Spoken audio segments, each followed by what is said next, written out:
They told you that the dream was over. But here's the truth. Your dream is just beginning. Let's kick things off by addressing the elephant in the room. The Rock's persona often feels like it was crafted by a board of directors.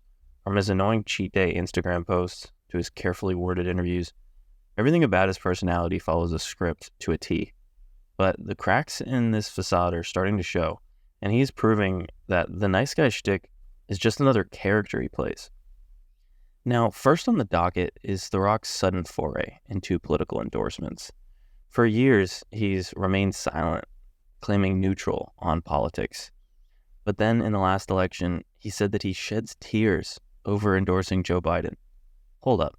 The same guy who remained silent during Obama's era, a president who was far more inspirational. Like, come on. No matter what side of the aisle you're on, nobody thinks that Joe Biden, Kamala Harris ballot is bringing anybody to tears. It was really just a vote against Trump. And even The Rock admits as much on the Joe Rogan podcast here in this clip. When I was a kid, you can have a Republican friend. Like, it was no big deal. Yes. It's no big deal. Like, oh, Bobby likes George Bush. Who cares? Who gives a fuck? You know, you were a supporter of Bill Clinton. He liked George Bush. Nobody cared. Nobody, like, fuck you. You know, it wasn't like, you're a Nazi. Like, I'm a Nazi. I just want lower taxes. What the fuck are you talking about? How did I become a Nazi? Dude, it's the craziest thing. I have friends who support Trump. I have friends who support Biden. I have friends. Do you really have friends who support Biden? Come on. No. Here's what I do. I have friends. Thank you. That's a good check because that's important. This is important context. They support the Democratic Party. I have friends who are loyal to the party. Yes. Okay. Huh. That's interesting. That is a whole different vibe than the one you gave when Joe Biden announced they won, and you came out on Instagram talking about how you shed manly tears for Joe Biden and Kamala Harris. Check out in The Rock's words what he was saying back then versus now. Of course, the first congratulations goes out to our new president-elect, Joe Biden. Congratulations on the presidency and congratulations on being the most voted for presidential candidate in the history of our great country. But I got a little emotional. Admittedly so, I got a little emotional yesterday. Manly tears, of course. I may have cried a tear or two or 10, but they were all very manly. All my tears are manly. But the reason why I got emotional yesterday was because of what I felt my vote represented. And I was talking to Lauren, my wife, we were talking about our two little baby girls, and that's exactly what my vote represented. My vote represented my little daughters. My vote represented humanity. My vote represented decency. It represented the values and the principles of which we teach our little girls. And my vote also, for me, represented the importance of just being a good, decent human being. And how I mean, come on. He's a mixed race guy and loves mentioning it when it's convenient. And he mentions it with Kamala Harris being mixed race and how that's inspirational. But he didn't say a word during the Obama campaign, America's first black president. I mean, that seems wild to me. That is far more inspirational. But he's clearly just pandering to the audience in everything he says. Because it's pretty obvious he's considered running for president himself, and he has been for a while. And he even brings it up here on the Joe Rogan podcast. Dude, so one of the parties came to visit me. Oh, no. At the end of last year, asking for me to run. Oh, Jesus Christ. I mean, it was... For president? For president. Wow. It was, first of all, incredibly fucking surreal. Right. So he's obviously getting into the game, but I don't think he's cut out for it. He's obsessed with his image and just looking awesome at all times. His entire thing is being the nice, likable guy ever since his heel days at the WWE. But the guy isn't cut out for the hate that he's going to get if he runs for president. Because no matter what side he chooses, it's going to be rough. I mean, this guy is so insecure, he even adds a clause in his movie contracts where he can't lose fake fights. Like, how bad do you want to look good that you can't even pretend to lose a fight? Like, it's acting. We also don't think you can actually fly, dude. We Latifah. For starters, we have Dwayne "The Rock" Johnson, and in one of his contract clauses, there's only a certain amount of blows he's willing to receive. Dwayne "The Rock" Johnson fans remarked that the character in the DCEU blockbuster Black Adam hardly, seldom if ever, loses fights. This was evident when the movie descended upon the public on October 21st, 2022. Further investigation reveals that The Rock's Fast and Furious contract provision, which essentially forbids the actor from losing a fight on screen, has been informally carried over to Black Adam. The Wall Street Journal reports that Vin Diesel and Jason Statham, The Rock's Fast and Furious co-stars, have agreed to terms in their movie contracts that restrict the number of punches they can take and the extent of their on-screen injuries. It is strange that none of the three male movie stars who were vying for screen supremacy were willing to concede and appear weak in comparison to the others. To ensure a fair fight between the characters, it was Diesel's idea, according to the source, to start measuring the number of kicks, punches, headbutts, and body slams his character got on screen before the 7th film of the franchise. After The Rock negotiated his contract to ensure that his character always gives as good as he receives in terms of dangerous bodily harm, Statham adopted the clause to restrict how severely his character is beaten up on screen. Next on the list. Another huge chink in the armor is how The Rock and Oprah handled their attempt at a charity for the Maui wildfires. The public was furious that during these tough economic times, these insanely wealthy people asked regular people struggling to make ends meet to donate, when they themselves have a ton of insanely rich friends and could also just donate a ton themselves.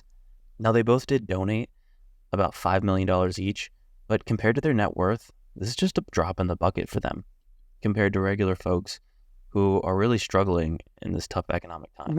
We have created the People's Fund of Maui that will put money directly in the hands of the people who need it right now. That money is going to go to one of many residents who have been displaced in Maui, we guarantee. That's right. And I know a lot of people out there, as Oprah and I have been finding, are just having a hard time trusting where the money goes. What organizations should I send money to? How can I help? In this case, the fund that we created with a lot of hard work from a lot of hardworking people who all care about these people of Maui. As Oprah was saying, it is a clean, direct from you directly to their hands. Now, I actually don't think that this is as big of a deal as the public made it out to be, or at least they weren't focusing on the part that I found egregious. The Rock's carefully crafted persona includes him being Samoan, which is Polynesian, the predominant culture of Hawaii. The Rock also lived in Hawaii, and it's a huge part of his persona, and is hugely beneficial for him. The Samoans are an underrepresented minority group, where in today's Hollywood market is a huge leg up when it comes to filmmaking. So much so that in one of his movies, they did a whole scene about this. The Rock will cash in on this minority group when it'll make him money, but when it comes to helping the group, he only donates $5 million.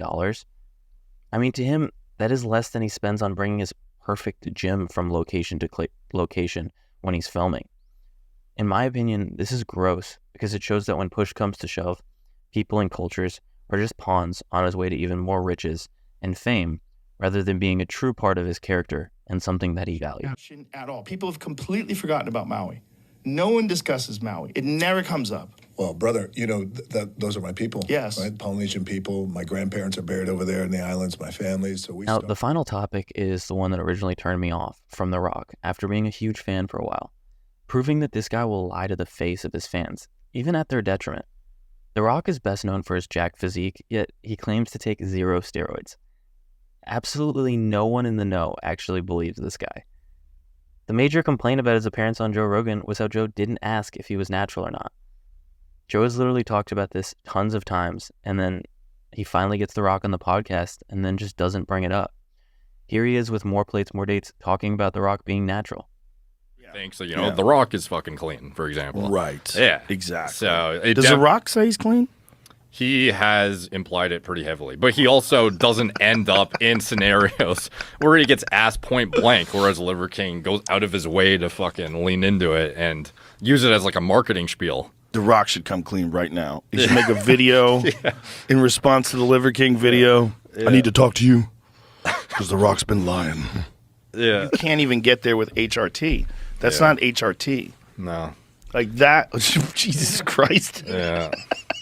And it's like, is this pro longevity? Like, of course not. And it's no. He's so massive, and he's so different than he was when he was. When you see The Rock and he's standing there with his shirt off, with his shorts on, there's not a man alive who doesn't want to be built like that. They all want to be built like that. So if he's telling you that he's not doing anything to get that I don't know, and I don't know if he is. Is he telling people? Does he say, I've never taken steroids in my life? Does he say that? He said in one instance that when he was 18, him and his friends took something and it gave him gynecomastia and then he never touched it again or something like that. That seems suspect. Super. Some people may think that this isn't a big deal, and I actually get why you wouldn't want to come out and say it for advertisers and to make sure people will still work with you in Hollywood.